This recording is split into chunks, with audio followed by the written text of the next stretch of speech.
Boa tarde a todos. Estamos aqui continuando o nosso curso de atualização de eletrônica para sistemas embarcados e hoje a gente vai começar a introdução da nossa revisão de amplificadores operacionais. Então vai ser uma revisão porque como o pré-requisito desse curso é o curso de circuitos 1, então o que se espera é que vocês tenham estudado amplificadores operacionais. Na aula de hoje a gente vai ver uma revisão das características básicas do amplificador operacional e os primeiros circuitos amplificadores, que são os amplificadores inversor, não inversor, o amplificador comparador, então são os primeiros amplificadores, os mais básicos. O amplificador somador, o amplificador de diferenças e aqui a gente vai ver um que não é tão usual, que é o amplificador de módulo. Vocês precisaram usar o amplificador de módulo para a última atividade, atividade 6. Então aqui a gente vai discutir um pouquinho como é que o amplificador de módulo funciona, como é que você pode botar ele para acontecer, certo? Além disso, a gente vai ver a aplicação do comparador também agora nessa aula de hoje. Então são circuitos mais básicos do amplificador operacional. Na próxima aula, a gente vai ver aplicações um pouquinho mais complexas, vou dizer assim. Não são tão complexas, mas são aplicações um pouco mais rebuscadas do amplificador operacional, que são as fontes de corrente, o disparador Schmitt, geradores de alguns tipos de onda, certo? Que são os multivibradores, ok? E aí esses são alguns circuitos um pouquinho mais complexos. Então vamos lá. O amplificador operacional, primeiro que a gente tem que entender que o amplificador operacional ele não é um componente básico, simples, tá? Como é, por exemplo, o transistor. Quando eu vejo as três portas de um transistor, eu estou literalmente vendo conexões metálicas que estão ligados ali num circuito que é um dispositivo único. O amplificador operacional é um conjunto de uma série de dispositivos. Então, dentro do amplificador operacional, eu tenho transistores, eu tenho capacitores, eu tenho resistores, certo? Dentro de um amplificador operacional típico. E não existe uma única forma de se fazer um amplificador operacional. Existem diversas formas de se construir um amplificador operacional, desde que ele tenha certas características específicas, ok?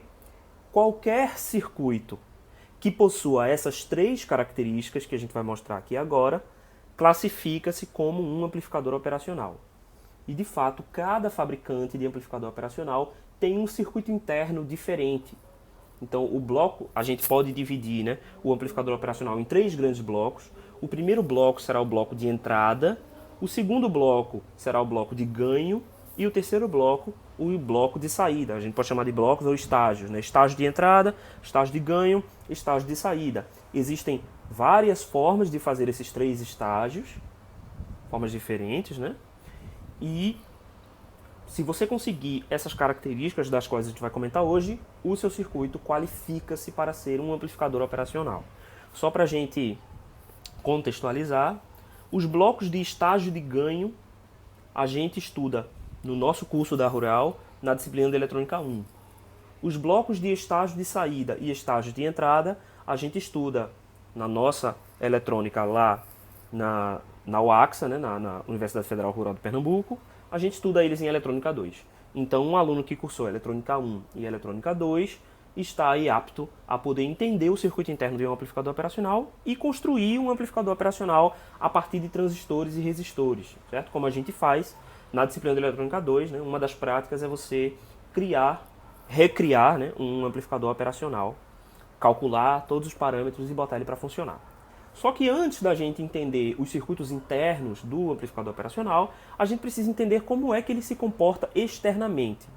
Então, esse símbolo que todos vocês já devem ter visto em algum lugar, que é um triângulo com duas entradas e uma saída. A gente tem das duas entradas uma entrada inversora, que é representada por um símbolo com um sinal negativo, e a entrada não inversora, que é representada por um símbolo de mais, um símbolo aditivo, que é para indicar qual é o sinal de inserção, qual é o sinal de inserção aí desses sinais dentro do amplificador operacional. E do outro lado, na ponta do triângulo, a gente tem uma saída, que a gente vai aqui representar com a palavra out, que é saída em inglês. Beleza.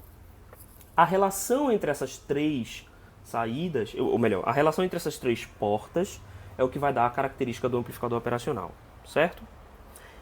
A gente estuda lá em Circuitos 1 o amplificador operacional com 3 características, certo? A primeira delas é que as correntes na entrada as correntes de entrada são nulas, a diferença de tensão entre as duas entradas é zero e a resistência de saída é zero. A gente estuda isso como a corrente de saída é ilimitada. A gente pode ter uma corrente virtualmente infinita na saída do amplificador operacional. Essas são as características do amplificador que a gente denomina como amplificador operacional ideal. Se o circuito se comporta dessa forma, então a gente consegue classificá-lo como um amplificador operacional ideal, certo? Agora, no mundo real, o que a gente tem são circuitos com a seguinte característica. Ele deve ser um circuito diferencial. O que quer dizer um circuito diferencial? É que a saída depende da subtração das entradas. Certo? Então fique com isso na cabeça. O que é um amplificador diferencial? É um amplificador em que as saídas, ou melhor, é um amplificador em que a saída é proporcional à diferença dos sinais na entrada. Certo? Essa é a primeira característica do amplificador diferencial. O amplificador operacional é um amplificador diferencial cujo ganho é muito alto, virtualmente infinito.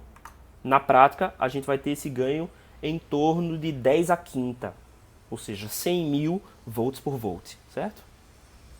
Então, se vocês olharem aqui no diagrama, no slide, a gente tem aqui primeiro, o amplificador é um circuito com 3 portas que tem esta resposta que vocês estão vendo aqui. A tensão de saída é igual a um ganho de tensão, AV. A gente vai usar A para representar ganho e a letra V por ser um ganho de tensão. Isso é, a tensão na saída vai ser relacionada à tensão na entrada, então ganho de tensão. E este ganho de tensão é multiplicado pelo sinal de entrada, mas o sinal de entrada não está sozinho, ele é um sinal de entrada V2 menos V1. Se você olhar no diagrama do amplificador operacional, V2 é a tensão na entrada não inversora. E V1 é o sinal na entrada inversora. Vocês estão vendo? No outro diagrama aqui a gente tem IN1 e IN2. IN1 está na inversora e IN2 está na não inversora. Certo? Então, o meu amplificador operacional vai ter 3 estágios. O primeiro estágio tem que ser um amplificador diferencial. Ele não precisa ter ganho tão alto. Ele pode ter um ganho razoável. O meu segundo estágio será um estágio de ganho. Ele vai se multiplicar ao ganho do primeiro estágio, fazendo com que ele tenha ganhos elevados. E o terceiro estágio vai ser o estágio de saída, cuja função é fazer com que a resistência de saída seja muito baixa. Certo? Então as características ideais do amplificador operacional são ganho de malha aberta infinito, isso é, o ganho de tensão do amplificador operacional é idealmente infinito. Na prática ele é muito alto. Quem é que vai ser responsável por esse ganho? O segundo estágio, o estágio intermediário. A resistência de entrada tem que ser infinita, no caso ideal. No caso real, ela vai ser muito alta, certo? Mas não exatamente infinito. Quem é responsável por isso? O primeiro estágio, o estágio diferencial. A resistência de saída deve ser nula. Na realidade, ela vai ser muito pequena. Quem é responsável por essa resistência? O terceiro estágio, que é o estágio de saída. Certo. Mas aí você vai se perguntar, mas professor, na disciplina de circuitos, a gente viu que as características do amplificador não eram essas. A gente estudou com características um pouco diferentes, né? A gente estudou com 3 características. A corrente de saída é ilimitada, a corrente de entrada é igual a zero e a diferença de tensão entre as duas entradas é igual a zero. Não foram essas as características que vocês estudaram lá em Circuitos 1? Pois é, essas características, elas na verdade são resultados que ocorrem devido às características que a gente colocou aqui. Ou seja, como a resistência de entrada é infinita, isso implica que a corrente de entrada será igual a zero. Então, dizer resistência de entrada infinita é a mesma coisa que dizer a corrente de entrada é igual a zero, certo? Só que uma delas é uma regra muito fácil de a gente utilizar, por exemplo, na lei das correntes de Kirchhoff, que é, no caso, a forma de representação de corrente de entrada igual a zero. Entendeu o que eu quero dizer? Certo? A característica do circuito é resistência de entrada infinita. Como é que eu vou utilizar isso de maneira útil para fazer a LCK? dizer que a corrente de entrada é igual a zero. Dizer essas duas coisas é a mesma coisa, certo? Corrente de saída ilimitada. Isso é a mesma coisa que dizer que a resistência de saída é nula, que a minha resistência de saída é igual a zero. Só que, para leis das correntes de Kirchhoff, é mais útil a gente pensar em corrente de saída infinita, ou virtualmente infinita. Ela pode ser infinita, dependendo do circuito que você utilizar, para o caso ideal, certo? Então, uma delas é um conceito e a outra é um resultado em regras de circuitos, vamos dizer assim. E o ganho em malha aberta infinito, isso não significa sozinho que as tensões de entrada serão iguais. Mas quando existe realimentação, aí é que o circuito força com que as duas entradas sejam iguais. Então, essas duas entradas não são iguais milagrosamente, porque o amplificador operacional é uma caixinha mágica que faz com que as tensões sejam iguais. Não é isso. O que acontece é, quando eu tenho um ganho de malha aberta muito alto, e eu pego uma parcela do sinal de saída e realimento na minha entrada, em particular na minha entrada negativa, acontece que a minha entrada negativa será definida como uma divisão do sinal de saída. E aí, quando a gente faz isso, este ganho que era infinito passa a forçar as duas entradas a terem valores semelhantes. Certo? A gente não vai entrar nessa matemática, porque isso é assunto lá de Eletrônica 1. Alguns de vocês já viram isso, outros ainda estão no caminho para ver logo em breve, né? A gente não chegou na disciplina disso em Eletrônica 1 ainda, quando aconteceu toda essa pausa, né? A suspensão das aulas por conta aí da pandemia.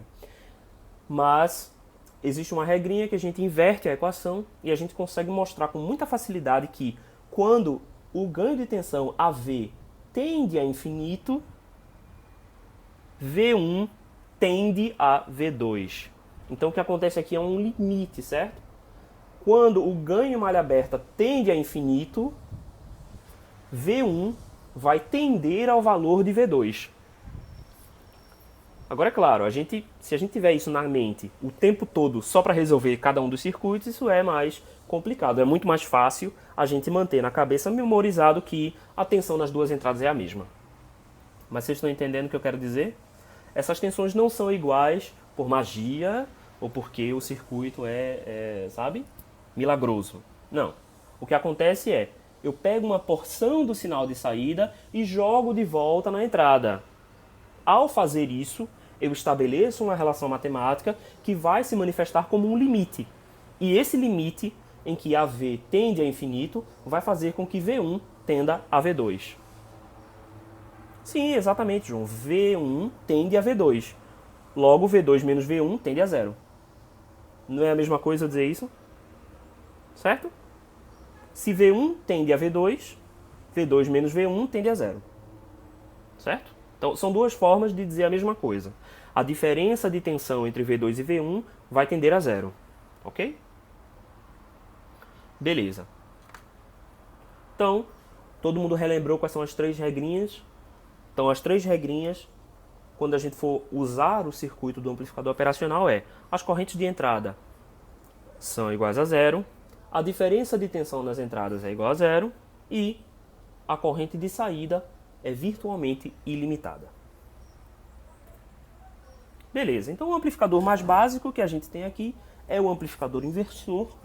Todos vocês já devem ter se deparado com um circuito como esse. E, basicamente, como é que a gente constrói um amplificador inversor? A gente cria primeiro uma realimentação da saída para a entrada através de uma malha resistiva. Aqui ele é o resistor R2. Então o que eu estou fazendo? Pegando uma porção do sinal de saída e realimentando na minha entrada negativa. Certo? E ligo a minha tensão de entrada através também de um resistor R1. Então eu estabeleci uma malha entre entrada e saída. A gente pode agora, por exemplo, fazer uma lei das tensões de Kirchhoff ao longo desta malha aqui. Todo mundo está vendo? Certo? Ao longo desta malha que está se fechando pelo terra. Isso vai resultar nessa segunda equação aqui, ó. Na equação V seno igual a R1 mais R2 vezes a corrente I mais V de saída. Mas antes vamos falar daquelas condições que a gente tinha aqui, né? Primeiro vamos encontrar essa primeira equação aqui. Vamos lá. Então, lá das regras do amplificador operacional, a gente sabe que a diferença de tensão entre os dois terminais de entrada tende a zero quando a gente realimenta o circuito.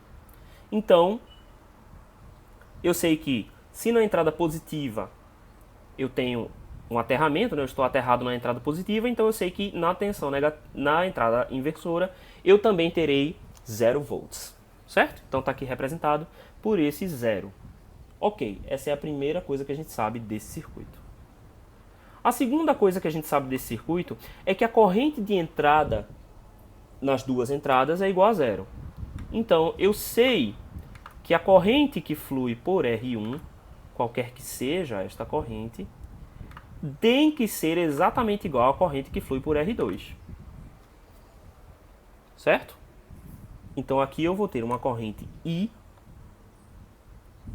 fluindo por R1 e a mesma corrente I irá fluir por R2. Por que isso acontece? Porque a resistência de entrada do amplificador operacional é muito alta. Então, beleza. Aí agora a gente pode levantar essas duas primeiras equações. A primeira delas vem da aplicação da relação de Ohm no resistor R1. Veja, se um dos terminais de R1 está aterrado, com terra virtual, né, promovido pela realimentação, e o outro terminal está ligado a V100, que é ali a tensão de entrada, então eu sei que a tensão sobre ele é igual a V100 e eu posso estimar essa tensão por R1 vezes I. É a aplicação direta aqui da relação de Ohm. E aplicando a lei das tensões de Kirchhoff ao longo desta malha, eu consigo encontrar essa minha segunda equação, né? Que é V seno igual a R1 mais R2 vezes I mais a tensão de saída. Certo? E aí a gente pode substituir essas equações uma na outra, seguem-se esses passos e a gente encontra a relação famosa aí do amplificador inversor. Certo? No amplificador inversor, a saída terá sempre o sinal oposto da entrada, né? Como a gente deve esperar pelo nome, amplificador inversor, certo? Então, o ganho do amplificador inversor é sempre um valor negativo. Ok?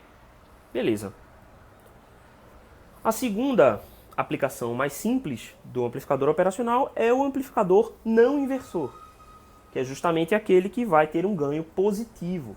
Isso é, a entrada e saída têm o mesmo sinal, certo? Então, se a sua entrada é uma tensão positiva, a saída será também positiva. Beleza. Então, o que a gente tem nesse circuito, se você parar para observar? Então, lembre-se que a diferença de tensão entre as duas entradas tende a zero por conta da realimentação. Então, se a minha tensão V seno está ligada à minha entrada não inversora, por conta da realimentação, esta tensão irá também se manifestar na entrada inversora. Então, em V- eu terei V seno, que eu vou colocar só Vs, ok? Para não perder muito tempo. Então, aqui eu tenho essa mesma tensão. Isso significa que vai haver alguma corrente. Aqui em particular, permita-me colocar a corrente no mesmo sentido, só para a gente manter coerência aqui entre as duas análises, certo? Então, eu vou colocar a corrente I no mesmo sentido que anteriormente. Então, tenho aqui uma corrente I, e esta corrente deve ser a mesma corrente nos dois sentidos. Por quê? Porque a corrente de entrada no terminal inversor é zero, certo? A corrente de entrada em ambos os terminais é igual a zero. Então eu posso definir I como sendo menos V seno sobre R1, novamente aplicando a relação de Ohm, diretamente, eu posso encontrar a corrente como sendo menos Vseno sobre R1. Por quê? Porque a corrente e o Vs agora estão em sentidos opostos, certo? Essa definição, obviamente, dá na mesma se você inverter o sentido da corrente. Aqui, bem, tanto faz. A gente pode escolher o sentido que a gente quiser, desde que a gente coloque os sinais de acordo para que fique tudo certinho, certo? Novamente, se você fizer a lei das tensões de Kirchhoff ao longo desta malha, você vai perceber que 0 é igual a menos R1 mais R2 vezes essa corrente I, certo? Que seria, normalmente seria R1 mais R2 vezes a corrente I, certo? Só que a corrente I é igual a menos Vseno sobre R1, então se a gente substituir, já dá isso com o sinalzinho negativo, mais a tensão de saída. E aí, reorganizando essa equação, a gente chega na relação do amplificador não inversor, que é a tensão de saída, é igual a R1 mais R2 sobre R1 vezes Vseno. Ou também, às vezes, o pessoal escreve como 1 mais R2 sobre R1. Tá? São duas formas de escrever a mesma relação matemática. Então, este amplificador aqui é um amplificador não inversor, todo mundo já conhece, então não tem nada para a gente comentar mais sobre esse cara daqui. Beleza? A terceira aplicação mais simples é o circuito isolador. O circuito isolador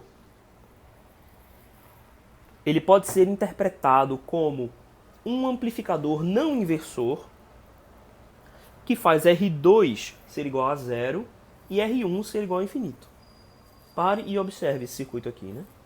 Se eu comparo ele com o amplificador não inversor, é como se eu fizesse R2, que está aqui em verde, ser um curto-circuito, e R1 ser um circuito aberto, ser um circuito infinito. Certo? Todo mundo concorda com isso? Então a equação é exatamente a mesma. A única coisa que eu tenho que fazer é substituir R1 por infinito e R2 por zero. Então se eu faço o limite dessa expressão aqui que está circulada, o limite da expressão total desse dispositivo, né? Eu faço R2 igual a zero e calculo... Só precisa de R2 igual a zero, né? A verdade é essa. Só preciso fazer R2 igual a zero e essa expressão já será V de saída igual a V de entrada. Mas como R1 não está fazendo nada, então a gente simplesmente tira ele do circuito. Certo? Então, o que o buffer faz? Ele simplesmente copia a tensão de entrada na tensão de saída. E aí vem a grande pergunta: para que serve um circuito que só copia uma tensão de entrada na saída? Ele não oferece nenhum ganho de tensão, certo? Existem duas grandes vantagens aqui. A primeira delas é a compatibilidade em relação à resistência, certo? Imagine que eu coloco aqui na saída do meu circuito uma resistência qualquer. Certo? Coloquei aqui na saída uma resistência. Qual é a resistência de entrada que está sendo vista pela minha fonte? A minha fonte está vendo uma resistência de entrada infinita, certo? Por quê? Porque ela está ligada diretamente à entrada do meu amplificador operacional. Então está aqui, ó. A resistência de entrada vista pela minha fonte é infinita. Por quê? Porque a minha fonte não está ligada diretamente à carga que eu quero alimentar, ao resistor que eu quero alimentar. Ela está ligada na entrada do amplificador operacional. Como uma das características do amplificador operacional é que a sua resistência de entrada é muito alta, ou infinita no caso ideal, então a minha tensão do sensor está visualizando uma resistência infinita. Isso faz com que não aconteça o efeito de carga na saída do sensor. Então isso é particularmente importante quando a gente utiliza sensores cuja resistência de saída é muito alta. Certo? E sensores em que eu não posso fornecer uma carga tão alta para fornecer uma corrente tão alta para minha carga. A mesma coisa acontece com a carga. A carga agora visualiza um circuito com resistência de saída muito baixa. Isso também minimiza o efeito de carregamento na carga. certo? Então, a vantagem do isolador é esta. É minimizar a quantidade de corrente que o meu sensor precisa fornecer para a carga. Porque agora a corrente vai vir por um outro caminho. A corrente não vem diretamente do sensor para a carga, mas ela vem do sensor para o amplificador operacional, então vai ter um valor muito pequeno, porque está conectado na entrada, e do amplificador operacional para a carga, porque a carga está ligada agora na saída do amplificador operacional. Certo? Então, quando a gente tem problemas na corrente, no fornecimento de corrente entre a fonte e a carga, então a gente pode utilizar um isolador para poder fazer esse papel de acoplamento resistivo, certo? Esta é a função do buffer. Fornecer uma quantidade de corrente maior à carga do que a minha tensão V-seno poderia. Beleza. A próxima aplicação é o amplificador de diferenças. O que é um amplificador de diferença? Aqui eu não vou mostrar as equações, porque o método de dedução é exatamente o mesmo, certo? A primeira coisa que você tem que fazer é definir que as duas tensões são iguais nas entradas, por conta da realimentação, e definir que as correntes de entrada são iguais a zero. Se vocês quiserem, vocês podem calcular isso aqui, tá? Mas basicamente o que você tem que fazer é, a partir de VREF, você tem que fazer um divisor de tensão, atribui esta mesma tensão do terminal positivo no terminal negativo, ou seja, do terminal não inversor no terminal inversor, calcula qual é a corrente I e depois faz um LCK da entrada até a saída. Quando vocês fizerem isso, vai resultar nesta equação aqui.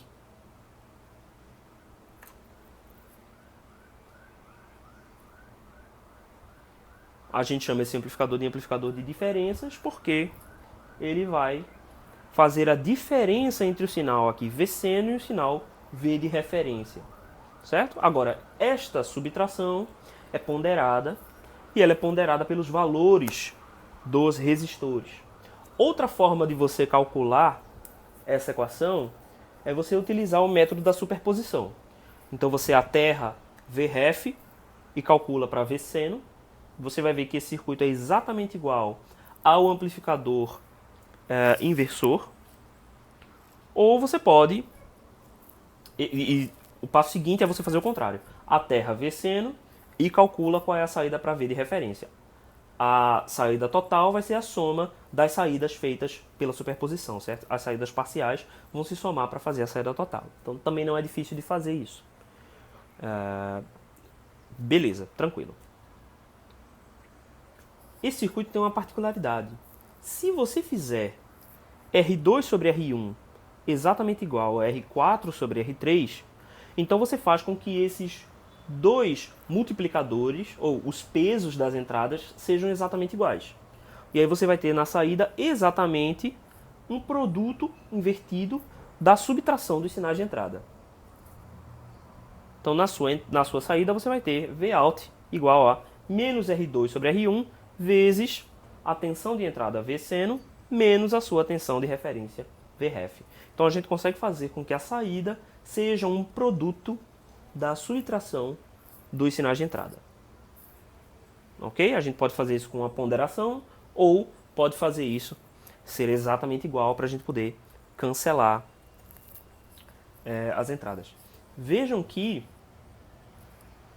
a gente não precisa ter R2 igual a R4 e R1 igual a R3. Apesar disso ser uma possibilidade. A gente só precisa que a razão entre R2 e R1 seja igual à razão entre R4 e R3, tá? Mas a maneira mais fácil de você atingir isso é fazer R2 igual a R4 e R1 igual a R3. Acabou, você já fez. Se você faz todos eles serem iguais, então você tem na saída exatamente a subtração sem ganho nenhum. Certo? Sim, também você pode fazer por superposição, Pedro. Mas acho que eu já tinha comentado isso, né? Beleza. Da mesma forma que a gente pode fazer um amplificador subtrator ou amplificador de diferenças, a gente pode fazer um amplificador somador. A diferença agora é que a gente vai colocar as duas entradas no mesmo terminal, certo? Anteriormente a gente tinha uma no terminal inversor e uma no terminal não inversor. Agora o que a gente vai fazer é colocar as duas no mesmo terminal. Aqui em particular vão ser as duas no terminal inversor. Então a saída vai ser um produto da soma dos dispositivos da entrada, né? Uma soma dos dois sinais na entrada, certo? Então, se eu coloco ele nesse esquema, você pode também fazer pela superposição, mas aqui é fácil de observar que se eu aterro V seno 2, por exemplo, eu aterrei aqui a segunda entrada, certo? Então, se a gente olhar aqui na entrada, como as tensões são iguais, a tensão no terminal inversor será igual a zero. Por quê? Porque a entrada não inversora está aterrada. Então, a tensão na entrada inversora será também igual a zero por conta da realimentação. Então, a corrente passando por R1 é igual a zero. Isso significa que R1 não está interferindo nesse circuito. A corrente em R1 é nula e para todos os efeitos é como se R1 não existisse, porque ele não insere nem tensão e nem corrente nesse circuito. E aí, se você observar esse circuito aqui, é exatamente igual ao amplificador inversor. Então a resposta desse circuito é tensão de saída é igual a V seno 1 multiplicado pelo ganho, que é menos R2 sobre R1. Faça o mesmo para outra entrada, e aí você vai ver que vai dar exatamente a mesma coisa. A gente pode fazer essas entradas aqui ponderadas também. Basta a gente usar valores diferentes de R1 aqui. Então, se a gente utiliza R1 e um R3, por exemplo, para outra entrada, a gente faz com que os ganhos sejam diferentes. Então, a saída ainda será uma soma das entradas, mas será uma soma ponderada. Ok? Beleza. Aqui tem uma aplicação interessante, que é o amplificador com terra flutuante. Por que isso aqui é legal? Nem sempre eu posso conectar o meu amplificador diretamente no terra. Então veja que até agora, todos os amplificadores, as tensões de entrada têm um terminal aterrado e outro terminal na entrada do circuito. Vocês podem ver que todos eles estão assim, né? Existem circuitos em que a gente não pode fazer isso. Por quê? Porque eu quero capturar uma tensão que está, por exemplo, em algum elemento que não está aterrado. Eu quero, por exemplo, capturar qual é a tensão que passa num resistor, só que esse resistor está conectado em um ponto central lá do circuito que não é aterrado e eu não posso aterrar nenhum dos dois lados desse resistor, por exemplo. Como é que eu faço para calcular, como é que eu faço para amplificar a tensão naquele elemento? Bem, eu posso fazer essa ligação, como está demonstrado aqui. Então, o que eu faço? Eu ligo um dos terminais do meu elemento que eu quero medir a tensão, aqui está representado por uma fonte de tensão, né? Eu ligo um desses elementos via R1 à entrada inversora e o outro elemento via um resistor do mesmo valor para a entrada não inversora, como está aqui exemplificado, né? Beleza, e eu utilizo um resistor R2, dois resistores, né, do mesmo valor, um para fazer a malha de realimentação, isso é extremamente importante, e o outro para ligar a minha entrada não inversora no terra. Beleza. Como é que a gente pode encontrar essa resposta aqui, certo? Esta primeira... Vamos lá. Então, primeiro vamos ver o que acontece com a corrente, certo? Vai haver uma corrente que será induzida neste sentido aqui. Vamos escolher esse sentido para a indução da corrente. Como a corrente de entrada no amplificador operacional é nula, então isso significa que esta mesma corrente deve fluir por R2. Certo? Aqui no circuito, se você olha essa malha de entrada aqui, esta malha aqui, você vai ver que essa é uma malha fechada. Então a corrente ao longo deste ramo deve ser exatamente igual. Então a corrente aqui em R1 é a mesma corrente I. Como a corrente de entrada no amplificador operacional é nula, então esta é a mesma corrente que deve fluir nesse sentido. Todo mundo acompanhou até aqui? Então a primeira coisa que a gente tem que entender é a corrente ao longo de toda a malha será exatamente a mesma corrente. Beleza. Essa primeira equação vem da LTK ao longo de toda a malha no circuito inteiro.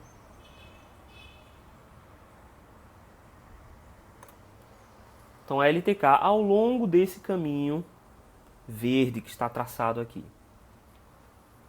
Essa LTK vai resultar exatamente nessa primeira equação aqui. Ok? Se você visualizar, ó, a gente vai ter a corrente I, vamos de baixo para cima, certo? Eu estou começando aqui do terra. Então, embaixo a gente vai ter a corrente I multiplicado por R1 e multiplicado por R2. Isso vai resultar em um dos fatores que aqui está como 2I vezes R1 mais R2, certo?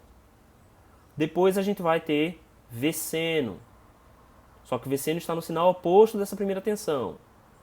Então ele vai para o lado contrário da equação. Depois a gente chega lá em R1, R2 novamente. Isso vai representar o segundo fator aqui que está como 2I R1 mais R2. E no final a gente chega em V out, certo? Aqui a equação já foi manipulada, já é um passo em que a gente já faz a troca aí dos sentidos do sinal, mas essa LTK, ao longo de toda essa malha, é que vai resultar neste valor aqui, certo? E a segunda equação vem novamente da LTK, só que ao longo desta malha fechada aqui, certo? Se você fizer aqui ao longo desta malha fechada, você vai ver que a tensão V seno vai ser igual a corrente I multiplicado por R1 mais R1, ou 2I R1, certo? Essa LTK se fecha ao longo da diferença de tensão entre os dois terminais, que é zero por conta da realimentação, né? Então isso aqui vem das leis das tensões de Kirchhoff ao longo desta malha maior e da malha menor. Você consegue essas duas equações. E combinando essas duas equações, você chega no resultado que é exatamente igual ao resultado do amplificador inversor, em que a tensão de saída é igual a R2 sobre R1 multiplicado por menos 1. Então, menos R2 sobre R1 vezes a entrada. Então, novamente, qual é a função de um amplificador como esse, se ele tem exatamente o mesmo ganho que a gente viu anteriormente? Porque aqui eu consigo ligar esse amplificador num sensor que não necessariamente está aterrado. Eu consigo ligá-lo num sensor que está conectado em um ponto diferente do circuito, em que eu não teria acesso de outra forma, certo? Quando você faz esse tipo de ligação, é preciso prestar atenção nos valores de R1, tá? Que são extremamente importantes. Por quê? Porque este amplificador aqui vai ter uma resistência de entrada. E a resistência de entrada desse amplificador vai depender do valor de R1 e R2. Então, o ideal é que você utilize R1 e R2 em impedâncias que sejam altas o suficiente para isso não interferir no seu circuito normalmente, certo? Porque quando você pega esse amplificador aqui e liga ele no seu circuito, parte da corrente daquele circuito será retirada para fazer fluir essa malha aqui, certo? Então esta corrente está sendo retirada diretamente do seu sensor, qualquer que seja ele.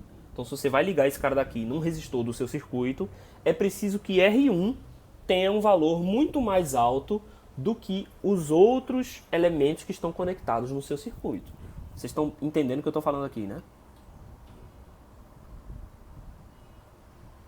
Ok, beleza. Então, vou ligar esse cara num circuito para fazer uma medida num elemento que não está aterrado. R1 e R2 tem que ter valores altos. Muito mais altos do que a corrente, do que a impedância dos outros elementos. Então, se o meu resistor aqui, R1, por exemplo, é 100 vezes maior do que as demais impedâncias nas quais o seu sensor está conectado, então eu sei que somente 1% da corrente vai fluir pelo meu circuito. Então eu estou alterando o funcionamento do meu circuito, mas se for 1%, talvez seja suficiente, talvez não seja, e aí você que vai mensurar isso, certo? A resistência de entrada aqui nesse circuito é igual a 2 vezes R1 mais R2, certo? É a soma dos 4 resistores. Ok? Espera aí que saiu, deixa eu reencaixar aqui a minha janela. Opa! Ok. Putz, eu não sei se no vídeo vai ficar... Pera aí, deixa eu resetar isso aqui. Foi o 8, ok. Vou pro 9 agora. Beleza. Outra aplicação também importante que a gente precisa para os sensores é a amplificação em transresistência, certo?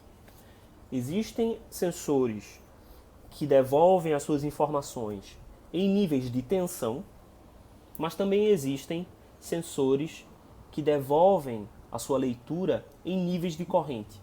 Quando este é o caso, eu preciso de um elemento que converta essa corrente em uma tensão.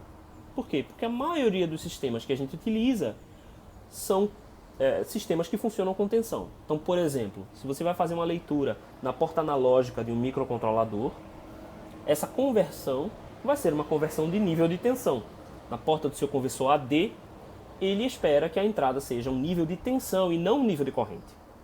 Então, se o seu sensor é um sensor cuja resposta é dada em corrente, você precisa converter esta corrente em tensão. A maneira mais simples de fazer isso é simplesmente conectar a sua fonte, o seu sensor, em um resistor. Essa é a maneira mais simples. Se você faz isso, pela lei de Ohm, você tem ali uma tensão sobre o resistor que vai ser proporcional à corrente de saída do seu sensor. Só que isso pode ser problemático, por quê? Quando você conecta outros elementos em paralelo com aquele resistor que você escolheu, você está alterando o valor dessa resistência. Vocês estão entendendo o que eu quero dizer? Então, tradicionalmente, a gente pegaria essa fonte de corrente e ligaria num resistor. E a partir da lei de Ohm eu tenho uma tensão, o resistor sozinho vai fazer um papel de elemento de transresistência. Mas quando eu ligo outros elementos ali, eu ligo um resistor de pull-up, eu ligo um elemento para poder fazer a leitura daquela tensão, eu estou ligando àquele ponto novas impedâncias. E isso altera o meu ganho de transresistência. Isso altera o comportamento do meu circuito. Como é que eu posso fazer isso de uma maneira que o acréscimo de outros estágios não interfira na resposta do sensor? Eu faço um amplificador de transresistência, mas utilizando um amplificador operacional. Então, as boas características do amplificador operacional, de resistência de saída nula, vão ajudar a fazer com que a minha leitura em tensão seja mais estável quando comparado ao uso de um resistor simples.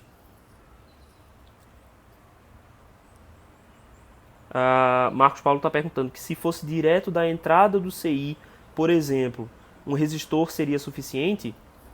Marcos, um resistor é suficiente. Agora, você vai ter que lidar com o fato de que outras cargas que você coloca naquele resistor vão alterar o valor daquela resistência equivalente, certo? Então, é isso que a gente está argumentando aqui.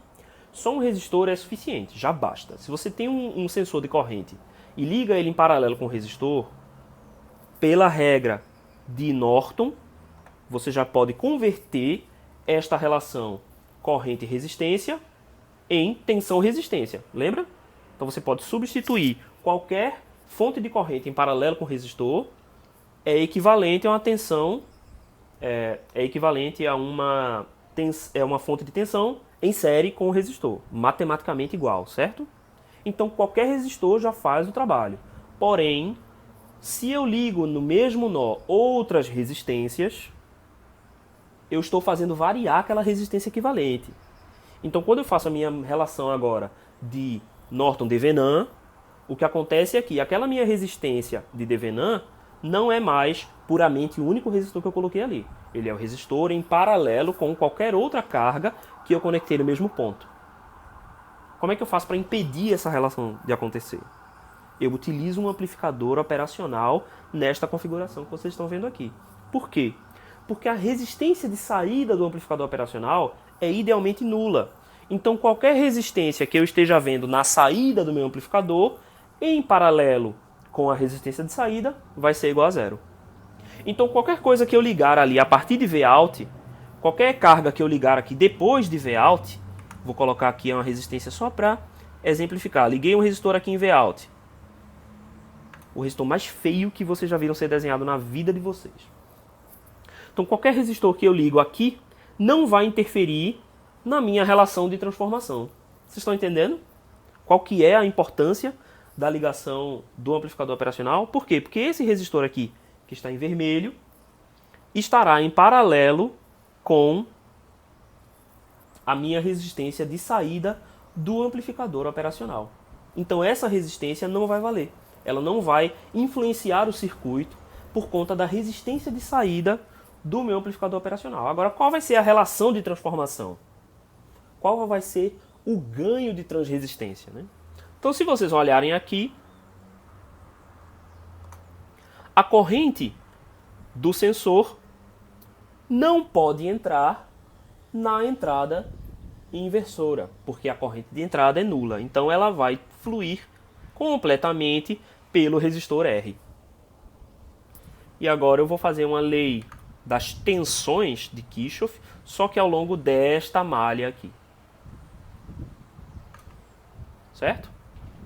Obviamente eu não posso fazer lei das tensões de Kirchhoff ao longo do sensor, porque o sensor aqui está sendo representado por uma fonte de corrente. Então eu não posso fazer LTK passando por fontes de corrente. Então eu faço a lei das tensões de Kirchhoff passando pelo terra da entrada não inversora. Certo? Lucas perguntou se eu posso fazer essa configuração na porta não inversora.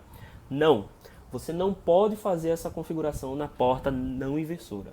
A realimentação deve sempre acontecer na entrada negativa se você quer um circuito estável. A gente não vai entrar nessa discussão agora, mas quando a gente faz a realimentação negativa, a gente está colocando os polos no semiplano esquerdo. E isso faz com que o circuito seja estável. Quando a gente faz a realimentação positiva, a gente está colocando os polos no semiplano direito. E a gente faz o circuito ser instável. Circuitos que não são estáveis servem para alguma coisa? Servem. Servem para quando a gente quer fazer circuitos não estáveis. Certo? Serve para quando a gente quer fazer um oscilador. Mas se o seu objetivo não é fazer um oscilador, a sua realimentação deve sempre ser negativa. Certo? E essa é a razão pela qual a gente liga na porta negativa. Lembre-se que só daquelas 3 regrinhas, as regrinhas que são corrente de saída virtualmente infinita, corrente de entrada igual a zero, diferença de tensão na entrada igual a zero, só dessas 3 regras, pode parecer que as duas entradas, a entrada inversora e a entrada não inversora, são iguais. Afinal de contas, não existe nenhuma diferença entre elas nestas regrinhas. Mas do ponto de vista de estabilidade, elas são profundamente diferentes. Porque uma delas vai jogar os polos em uma direção e a outra vai jogar os polos na outra direção.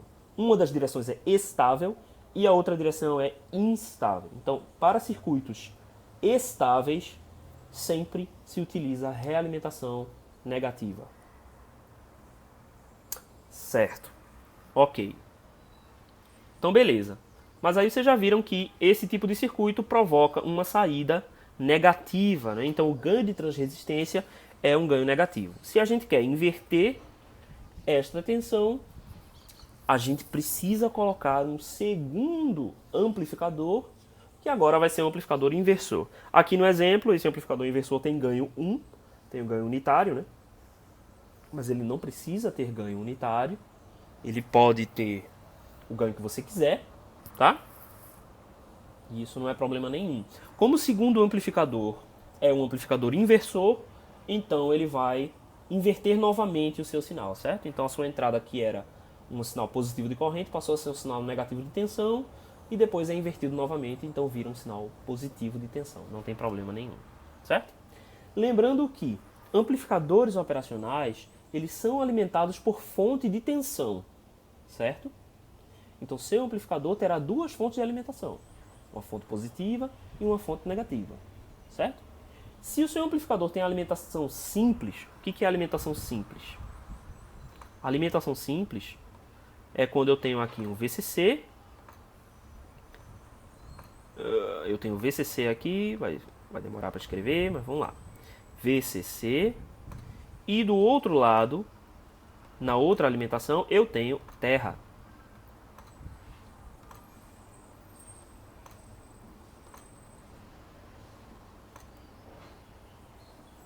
Se eu tenho VCC e terra, eu não posso representar na saída desse dispositivo tensões que sejam maiores que VCC ou menores do que terra. Então, quando eu tenho esse tipo de aplicação simples, é simplesmente impossível representar na saída tensões negativas. Certo? O que significa que este amplificador aqui não vai funcionar. Ok? Por quê? Porque você está usando amplificador inversor. Então, em algum momento, você vai ter tensões negativas. O que você deve fazer é utilizar o que a gente chama de alimentação simétrica. Quando uma das alimentações é positiva e a outra alimentação é negativa, aqui menos VCC. Então, quando eu tenho esta alimentação aqui simétrica, eu consigo representar sinais positivos e também sinais negativos. Na aplicação da atividade 6, por exemplo, em que a gente teve um sinal que poderia ser tanto positivo quanto negativo, nos amplificadores de entrada, a gente tinha que ter alimentação simétrica. Porque se não fosse alimentação simétrica, se fosse alimentação simples, a gente ia perder informação. A gente ia perder a informação da parte negativa dos sinais. Certo? Por quê? Porque o sensor que a gente usou na atividade, ou melhor, a representação de sensores que a gente utilizou na atividade, tem uma variação que pode ir de mais 150 mV até menos 150 mV. Então, quando você trabalha nessa faixa, os seus amplificadores têm que ter alimentação simétrica. Mas se o seu sensor só tem uma faixa positiva, então você pode tranquilamente operar com a alimentação simples. Vocês estão entendendo aqui o que eu quero dizer? Certo? Beleza. O amplificador operacional como comparador, né, a gente já tinha discutido ele na última aula, mas agora acho que vale a pena relembrar. Por quê? Porque agora a gente vai observá-lo à luz da sua relação matemática. Está aqui em cima, de novo a mesma relação que a gente viu lá na frente, que é a tensão de saída como um produto da diferença dos sinais de entrada. Certo? Mas vamos agora pensar no seguinte. Em que situação as duas tensões de entrada são iguais? Somente quando a gente tem realimentação negativa no amplificador operacional. Certo? É a realimentação negativa que faz com que a tensão na porta inversora tenda à tensão da porta não inversora. Certo? Deixa eu repetir mais uma vez para ficar bem fixado. Quando eu tenho realimentação, e somente quando eu tenho realimentação, é que a tensão V- tende à tensão V+. Se eu utilizo um amplificador operacional em malha aberta, o que quer dizer malha aberta? Eu não tenho nenhum elemento fazendo essa realimentação. Então, se eu uso um amplificador operacional em malha aberta, a realimentação não existe e, portanto, as duas entradas do amplificador operacional podem e terão valores diferentes sem nenhum problema. Todo mundo entendeu isso? Esse é um conceito extremamente importante. Sem ele, a gente não vai conseguir entender por que o comparador funciona. Certo? Eu vou repetir porque isso é bem relevante que fique memorizado. Qual é a única situação em que a gente tem tensões de entrada iguais? Ou seja, V mais igual a V menos. Somente quando a gente tem realimentação. E quando o ganho é infinito. Certo? Essas duas características são importantes. Eu preciso ter ganho de malha aberta infinito e eu preciso ter realimentação. Se eu tenho essas duas situações, então eu faço a entrada em V- tender a V+. E aí eu fiz aquela regrinha que a gente já conhece do amplificador operacional, que as duas entradas são iguais. Tem tensões iguais. Se eu não faço realimentação, isso simplesmente não acontece. Então as entradas V+ e V- terão valores diferentes se eu não tenho realimentação. Vamos agora olhar o circuito do comparador. No circuito do comparador, não há realimentação. Eu simplesmente tenho duas tensões aqui que a gente vai chamar de Vn, que vai ser a tensão na porta inversora, e Vp, que a gente vai chamar de tensão na porta não inversora. Vamos considerar agora o primeiro caso, em que VP, a tensão na entrada positiva, VP, é maior do que VN. Vamos observar agora nesta equação aqui da saída, certo? A equação da saída aqui eu tenho V2 menos V1. Está marcado aqui de azul, certo? O que é que vai acontecer com V2 menos V1? Quando VP é maior do que VN? Será um valor positivo ou será um valor negativo?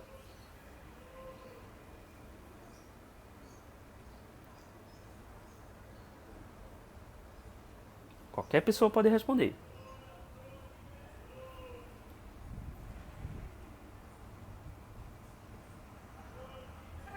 É 50-50.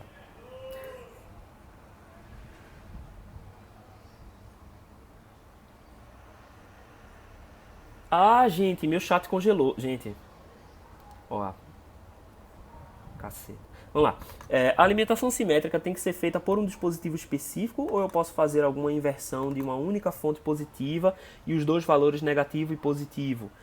Lucas, dá pra gente fazer o que a gente chama de fonte flutuante, em que você utiliza uma fonte simples e pega essa fonte e divide, faz um terra virtual no meio dela. Então, por exemplo, vamos dizer que eu tenho uma alimentação simples que vai de 0 a 10, certo? Eu posso colocar um terra virtual em 5 volts, e aí eu vou ter uma fonte que vai se comportar como uma fonte mais 5 menos 5. Só que o meu terra está flutuando, o meu terra vai valer 5 volts. Vocês estão entendendo? Então eu peguei a minha fonte que vai de 0 a 10, eu ponho um terra virtual no meio, certo? Eu ponho um terra virtual exatamente em 5. Se eu ponho meu terra, se eu ligo ele ali no 5, então ele vai funcionar como um terra virtual que está entre 0 e 10. Na prática, o meu circuito vai se comportar como se fosse um circuito que tem mais 5 menos 5. Ok? Um monte de gente falou positivo e vocês acertaram, tá? Meu chat não estava rolando. Desculpe. Então vamos lá. Eu acho que eu respondi aí, né, Lucas? A gente pode usar uma fonte simples para fazer fonte simétrica. Basta a gente usar um terra virtual no meio. Tem circuitos aí específicos para fazer isso. Eu não trouxe. Na próxima aula eu trago esse circuito para mostrar para vocês exatamente como isso funciona. Porque não é só sair aterrando tudo, né? Se a gente sair ligando tudo ao terra, dá errado. Então vamos lá, vamos continuar. Se VP é maior do que VN, então como vocês já responderam corretamente, essa subtração será positiva. Só que lembram qual era a característica que a gente tinha sobre o valor AV, que é o nosso ganho de tensão? Qual é a característica no amplificador operacional ideal? É que este ganho de tensão AV é infinito. Então o que eu estou fazendo agora? Pegando um valor que é positivo, V2 menos V1, e estou multiplicando por um valor infinito, que é AV. Ou muito alto, né? Se você quiser ser criterioso, porque é muito alto, porque aqui é no caso real. Quando a gente multiplica um valor positivo por um valor muito alto, esta tensão na saída vai tender a ser também um valor muito alto. Ou se você estiver usando a analogia ideal, será um valor infinito, certo? Só que o que acontece com a tensão de saída do meu amplificador operacional? O amplificador operacional, no mundo real, estará ligado a uma fonte de alimentação VCC. Se ele está ligado numa fonte de alimentação VCC, então a tensão de saída não pode ser maior do que VCC. Eu não posso simplesmente ter na saída uma tensão infinita. O que vai acontecer é que na saída o meu amplificador operacional vai saturar no limite positivo, que aqui vai ser VCC. Estão entendendo então agora por que o comparador funciona? Certo? Então o que acontece é uma saturação no terminal positivo. Certo? O que vai acontecer é uma saturação na alimentação positiva. Sim, o comparador, Lucas está perguntando aqui se o LM393, que é o comparador, ele já vem com essa configuração no CI. Isso não é exatamente uma configuração em si, esse é um efeito do fato de que você liga o seu circuito dessa forma. Esse é um efeito inevitável, certo? Então, sim, dá pra gente dizer que ele já vem com essa configuração, mas ele é mais um efeito inevitável do circuito ser como é do que uma configuração. Já já eu vou falar na diferença entre os circuitos comparadores e o amplificador operacional tradicional. Então, vamos lá. Ok, então isso acontece para Vp maior que Vn. Vamos ver agora o caso contrário. O caso em que Vn é maior do que Vp. Então o que vai acontecer? Se Vn é maior do que Vp, agora esta subtração V2 menos V1 será um valor negativo. Ok? Todo mundo concorda com isso? Se V2 menos V1 é um valor negativo, quando a gente estiver multiplicando pelo ganho de tensão AV, então este valor tenderá a ser um valor infinito, porém infinito negativo. Então a tendência agora desse meu sinal é descer e ser um valor infinitamente negativo, menos infinito. Na vida real, na RL, né, a gente não pode ter um valor menos infinito no amplificador operacional, porque ele está limitado pelas suas alimentações. Então o que vai acontecer? O amplificador vai saturar no limite negativo. Se você fizer a sua alimentação simples, como ela está exemplificada aqui, esse limite negativo vai ser zero. Certo? Se você fizer essa sua alimentação em menos VCC, se a sua alimentação for simétrica, o CI vai saturar em menos VCC. Então se você usar suas alimentações 0 e 5, esse nível do comparador vai ser 0 e 5. Se você fizer esse nível de comparação entre 5 e menos 5, então os seus níveis lógicos na saída serão, obviamente, 5 e menos 5. Certo? Aqui a gente tem duas versões aqui de comparadores. Uma delas a gente tem um potenciômetro, que aí você pode controlar as tensões, mas o potenciômetro não faz parte do comparador. O comparador é simplesmente um amplificador operacional em malha aberta. Certo? Se eu tenho um amplificador operacional em malha aberta, ele já está funcionando como comparador. O que eu ponho antes das portas não faz diferença no conceito do que aquele amplificador é. Certo? Só que no primeiro caso, a gente tem aqui dois sinais que eu posso controlar com potenciômetro. No segundo caso, eu tenho outro exemplo, que é um divisor de tensão. Então, o divisor de tensão eu posso utilizar para quê? Para fazer com que minha referência naquela entrada seja fixa. A maioria de vocês utilizam a referência fixa nos comparadores, certo? Ou eu posso utilizar também o diodo Zener, como está aqui na entrada não inversora, no segundo exemplo, no exemplo aqui mais à direita. Então são formas diferentes de a gente criar referências de tensão. Podem ser feitas de várias formas. Elas podem ser feitas com uma fonte de tensão diretamente ligada nesse terminal. Ela pode ser feita com um divisor resistivo. Esse divisor resistivo pode ser fixo ou pode ser variável por um potenciômetro. Pode ser a entrada de um sensor, como foi o caso do exemplo de vocês. Pode ser um diodo Zener, que também é uma forma de criar uma tensão fixa. Existem várias formas. A questão é que ele compara as duas tensões nas duas entradas, sejam lá que tensões forem essas. Vamos agora discutir qual é a diferença entre um CI que é projetado para ser um comparador e um CI que é projetado para ser um amplificador operacional. Os dois têm os mesmos blocos. Um bloco de entrada diferencial, um bloco de ganho de tensão e um bloco de saída. Eles são essencialmente iguais. Quais são as principais diferenças? Número 1.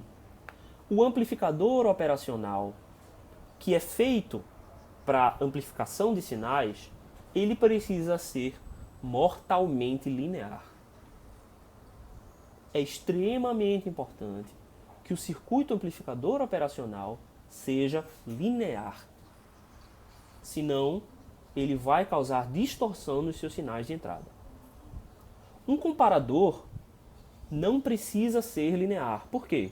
Porque o comparador é projetado para operar na sua região de saturação. Então é preciso ter uma preocupação importante com a linearidade de amplificadores operacionais dedicados a serem amplificadores de sinais. Um comparador não tem a menor necessidade disso. Segunda característica. No amplificador operacional que é projetado para sinais, o que se espera de um amplificador como esse é que ele jamais sature. Então, nos pontos de saturação, ele não tem um projeto tão interessante para a economia de correntes. Então o que acontece é que um amplificador operacional típico vai consumir muita corrente quando entra no seu estado de saturação.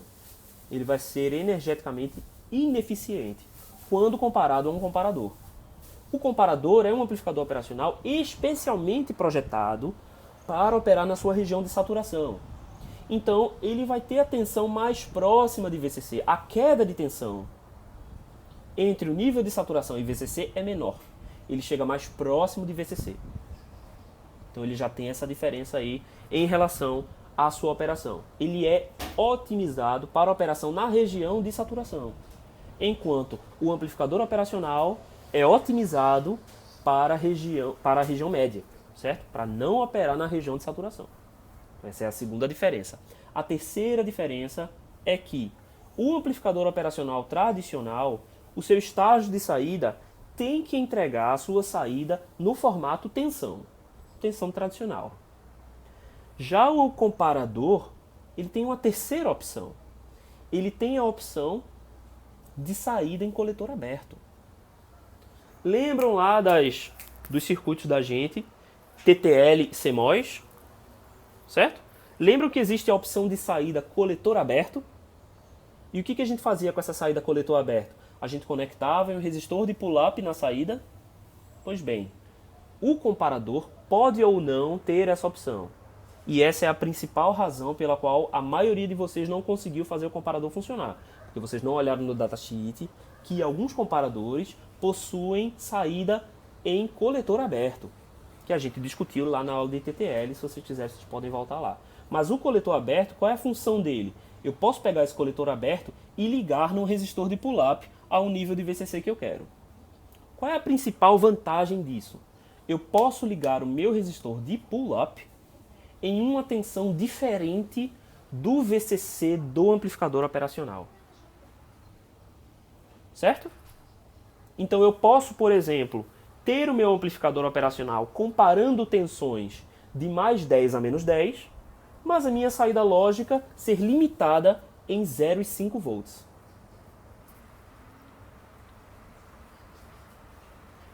Vocês estão entendendo? Então, vamos dar uma olhada aqui nesse resistor, por exemplo. Resistor não, desculpa. Vamos dar uma olhada nesse caso que está aqui à direita. Vamos supor que aqui a gente usou um amplificador comparador que tem uma saída em coletor aberto. Então, o que isso significa? Que a minha saída vai possuir aqui um transistor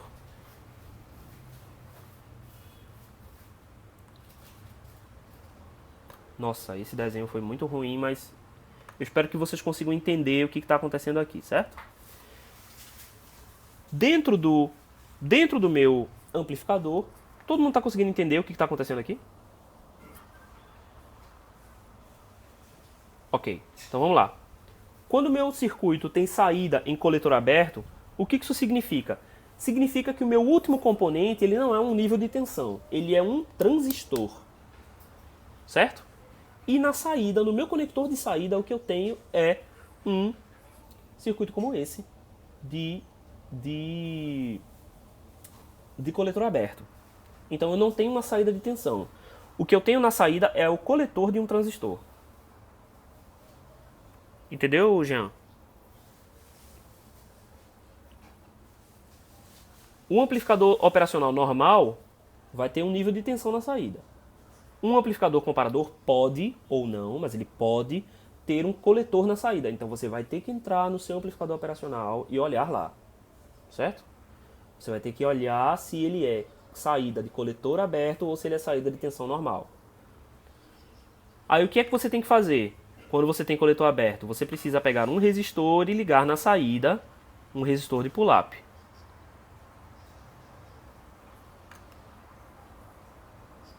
Ele está conectado no terra do amplificador operacional, sim. João perguntou se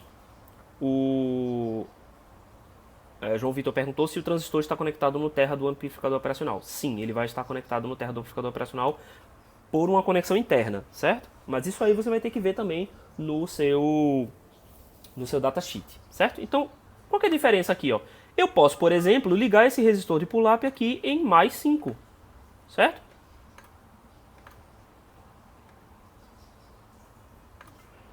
O que acontece se eu ligo esse resistor de pull-up em mais 5?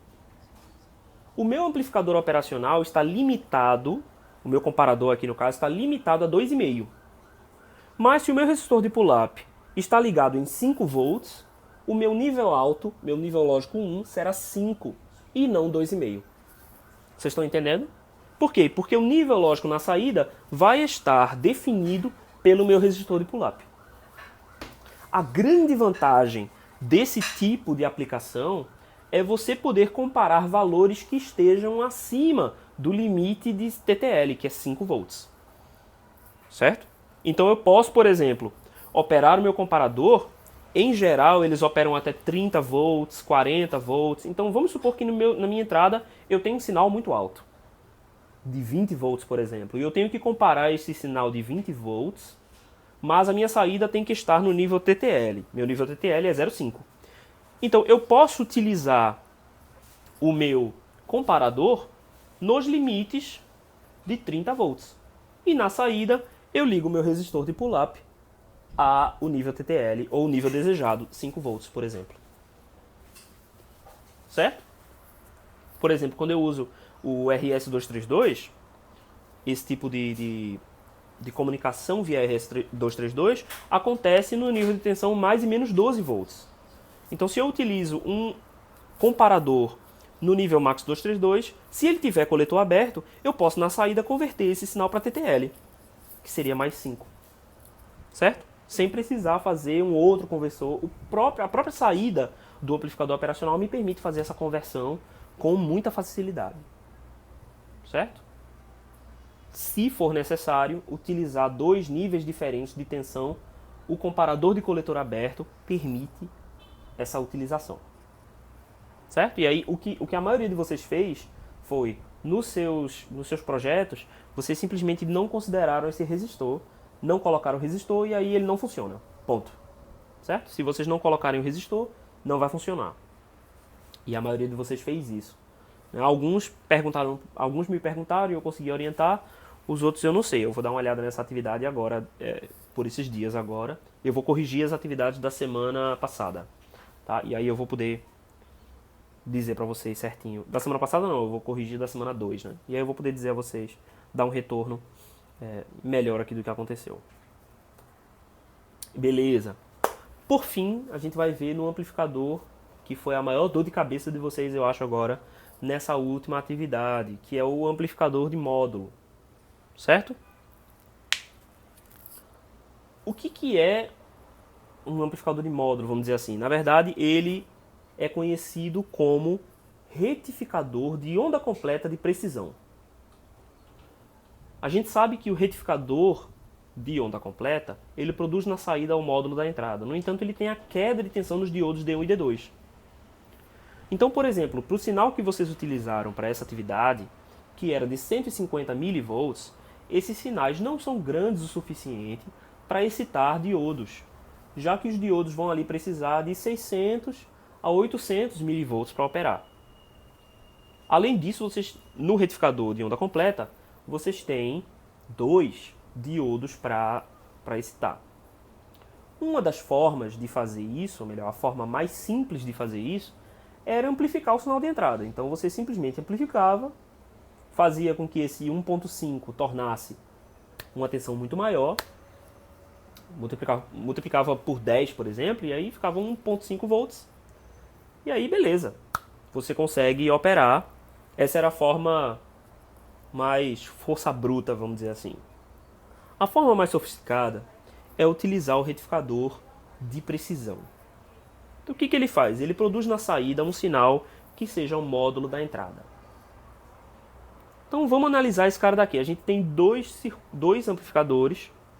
O primeiro amplificador é o amplificador U1A e o segundo amplificador é o U1B. Se a gente observa o U1A, a gente vai ver que esse amplificador está conectado na forma buffer. Certo? Ele está conectado com aquela conexão que a gente viu aqui, que é o isolador. Ou seja, ele copia na saída a tensão de entrada. E essa tensão de entrada pode ser positiva ou negativa.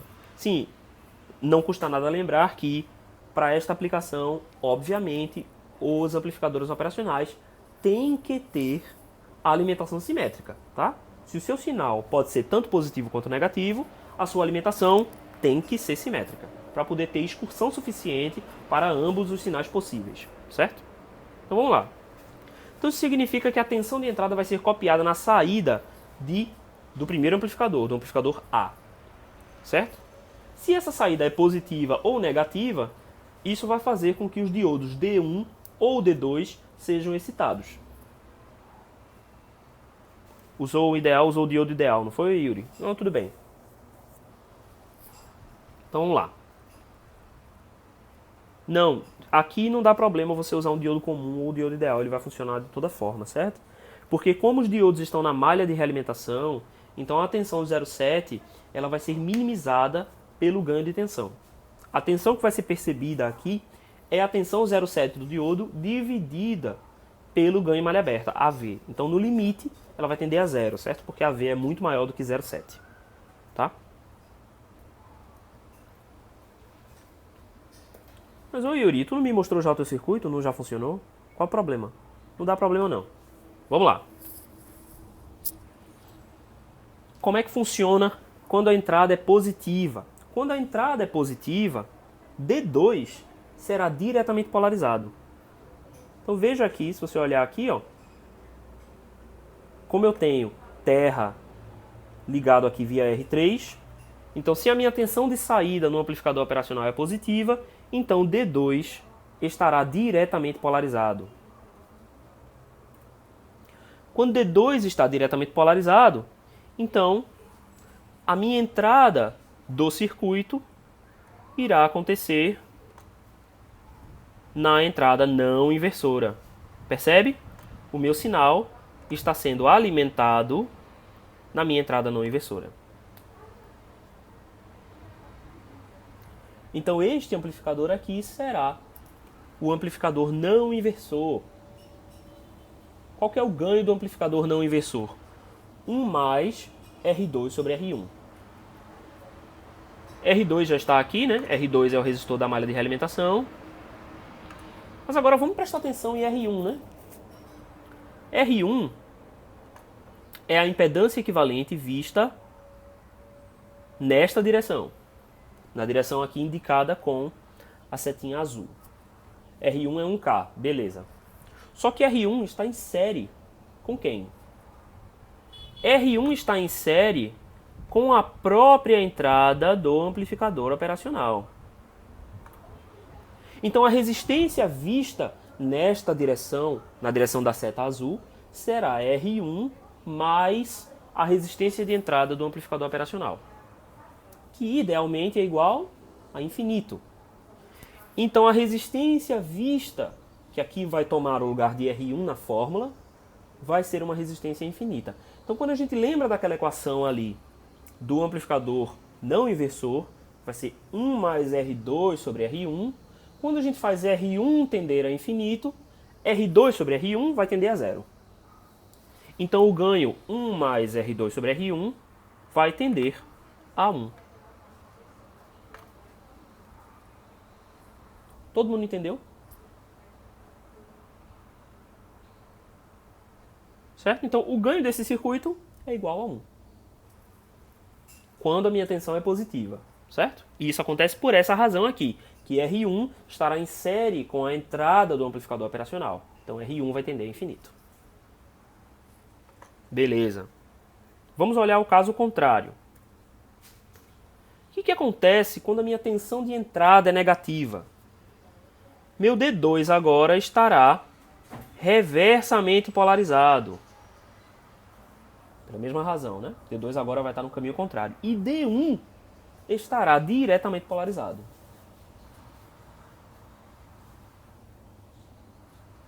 Qual é o efeito que acontece agora, então?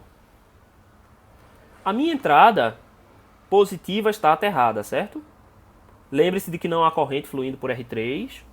Por quê? Porque D2 está aberto e R3 está ligado diretamente na entrada não inversora. Então não tem corrente nas entradas do amplificador operacional. Então a corrente por R3 é igual a zero. Isso significa que a tensão sobre R3 também será igual a zero.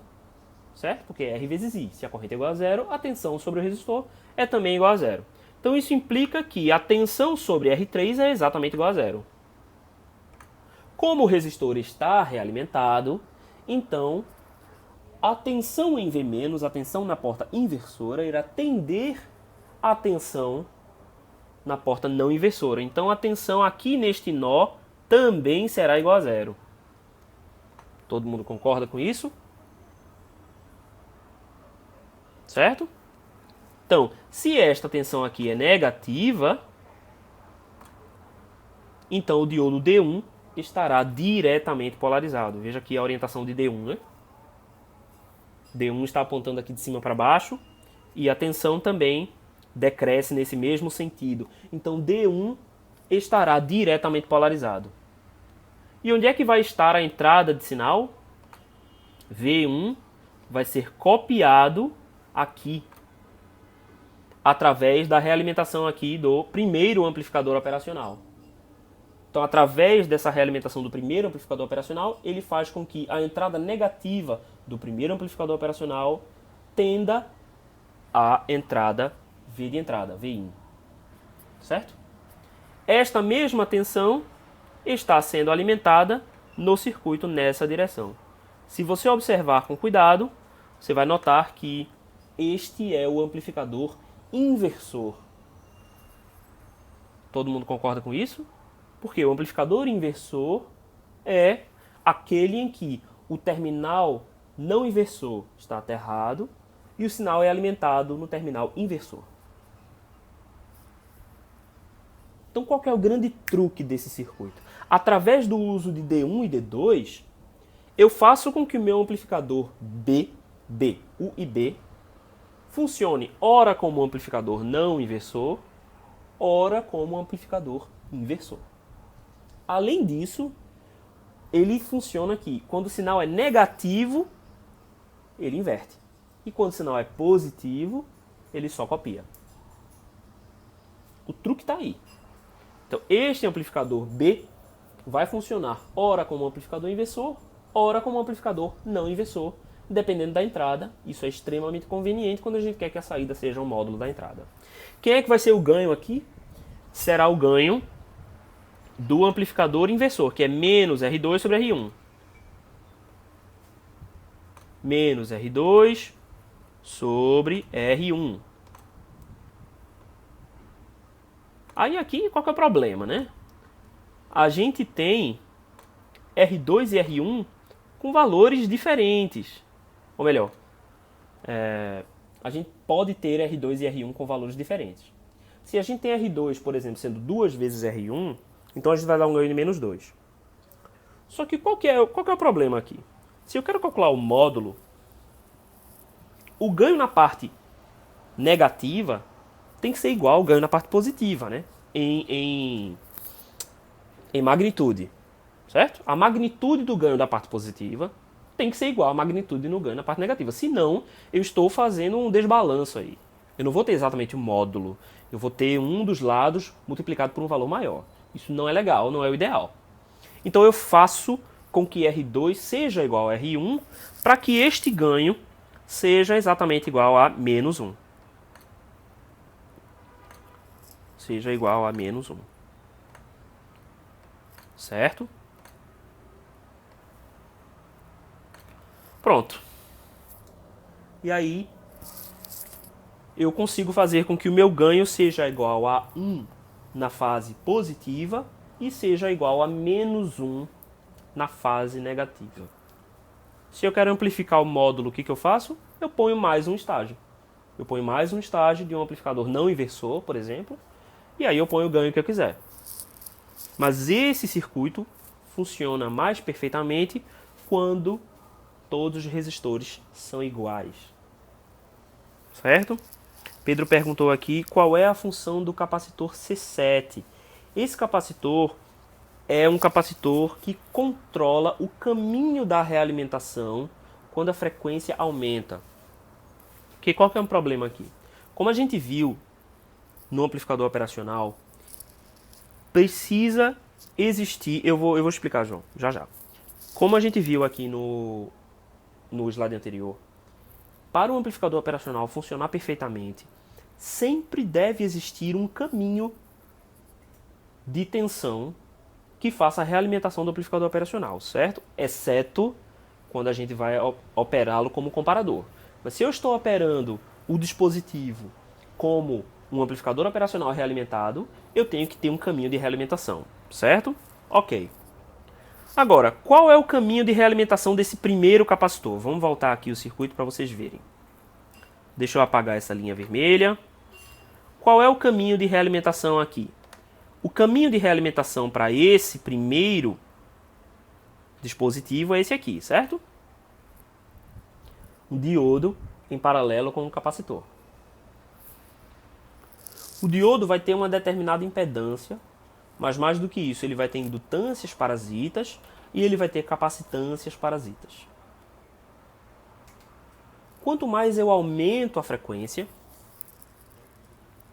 essa impedância aqui do diodo pode causar instabilidades no meu circuito, através das suas capacitâncias e indutâncias parasitas.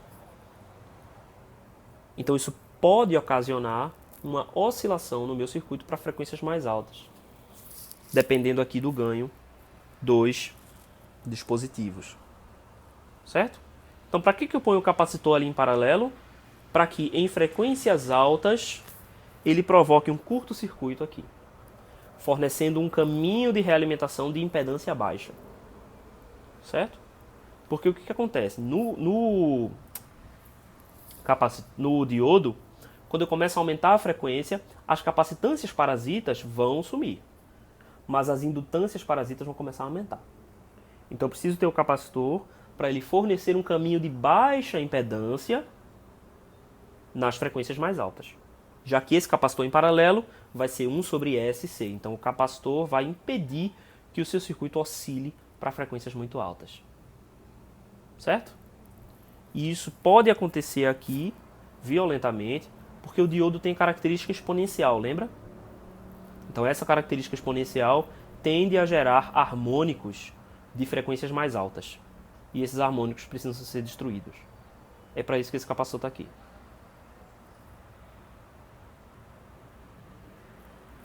Pedro perguntou se é uma impedância de realimentação. Sim, é uma impedância aqui colocada na malha de realimentação para fazer justamente isso. Ok? Deixa eu só responder uma coisa aqui super rapidinho. Ok. Beleza, voltei. Pronto, então é isso por hoje. Nem foi tão rápido assim, né? Porque já deu 5h30. Alguém tem alguma dúvida sobre o assunto de hoje? Se não, a gente comenta aqui a atividade de hoje. A atividade de hoje é uma atividade muito simples, que é a seguinte. Já está colocada lá já está colocada no Classroom. A atividade de hoje é a seguinte. A gente tem dois sinais. Um sinal, que vai ser V1, é composto por um sinal de interesse, que a gente vai chamar de S de T, e um sinal de interferência, que a gente vai chamar de I de T. E um outro sinal, que é V2 de T, vai possuir somente o sinal de interferência. Vamos supor que você conseguiu isolar o seu sinal de interferência. Isso é feito em muitas aplicações. Por exemplo, nas aplicações de eletrocardiograma, por exemplo, você coloca vários eletrodos no corpo para fazer o eletrocardiograma. Por quê? Um dos eletrodos, ou melhor, todos os eletrodos vão detectar ali os sinais elétricos do coração. Mas por que a gente tem vários? Porque quando a gente começa a subtrair esses valores, a gente faz o cancelamento das interferências. E através do cancelamento dessas interferências, a gente consegue amplificar somente aquilo que é sinal e excluir tudo que é interferência. Aqui para essa atividade, a gente vai ter um sinal que é o sinal de interesse mais interferência. E o outro sinal será um sinal de interferência puro. O que a gente tem que fazer é combinar esses dois sinais para que na saída eu tenha 10 vezes o sinal de interesse. Então, basicamente, o que a gente tem que fazer é subtrair os dois na entrada, porque quando eu subtrair os dois, eu vou cancelar a interferência. E depois colocar um amplificador com ganho 10. Simples assim. Não podia ser mais simples. Certo? Quais são as limitações? Vocês só vão poder usar amplificadores operacionais, certo? E resistores. Mas, enfim, nem precisa de nada além disso.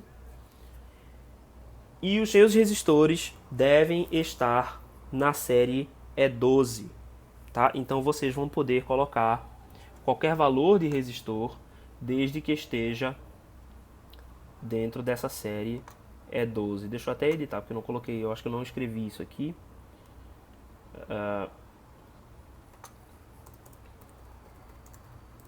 Utilize apenas resistores da série E12. O que é a série E12 de resistores? É um grupo de valores comerciais. Então você não pode colocar qualquer resistor, qualquer valor aí da sua cabeça. Você vai ter que utilizar algum dos resistores dessa série. O valor do ganho na saída não será exatamente 10, certo? Porque para essa aplicação a gente não consegue colocar ganho exatamente 10, mas você escolhe um valor na série E12 que te permita um valor próximo de 10. Ok? O mais próximo possível. E é simples. Essa realmente é bem fácil, tá? Então vocês têm que fazer um amplificador subtrator e um amplificador com ganho 10. E isso resolve o problema. Tá bom? Então hoje vai ser bem simples. Também para vocês não gastarem tanto tempo aí durante o São João de vocês. Beleza? Se vocês pesquisarem no Google série E12, a primeira coisa que aparece são os valores. Beleza? Ok. Não, Esmeralda, sim. Valeu por avisar aí, certo? Quarta-feira não vai ter aula, a gente vai fazer na quinta-feira, certo? Exatamente porque essas coisas de São João, a gente não sabe como é que vai ter, como é que vai estar barulho na casa de vocês, aqui também eu não sei como é que vai ser. Então, quarta-feira, São João, fiquem tranquilos, comam seu milho, comam sua canjiquinha, certo? Não saem de casa. Se for fazer fogueira, façam uma fogueira dentro de casa, certo? Tô brincando, tá? Então, é isso, ok? Quinta-feira, beleza? Ok, pessoal, obrigado. Até quinta-feira.